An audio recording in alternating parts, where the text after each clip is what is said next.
Pembangunan akomodasi villa mulai menjamur di wilayah Gianyar karena semakin pulihnya sektor pariwisata Gianyar pasca pandemi COVID-19. Di balik itu, mudahnya investor mendapatkan perizinan dari online ke pusat sehingga pembangunan villa tidak lagi melibatkan desa adat, termasuk PHRI yang mewadahi usaha akomodasi di Bali.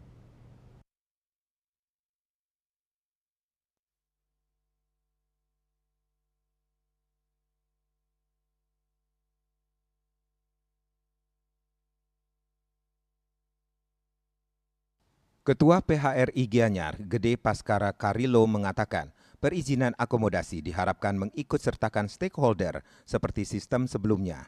Perizinan mesti dikeluarkan pemerintah daerah dengan melibatkan warga desa adat sebagai penyanding dan asosiasi seperti PHRI selaku payung dari asosiasi akomodasi. Ia menjelaskan pentingnya peran desa adat dalam pelestarian adat dan budaya Bali di saat mengurus perizinan pembangunan villa. Sementara PHRI memiliki peran memberikan berbagai masukan terkait pembangunan akomodasi tersebut.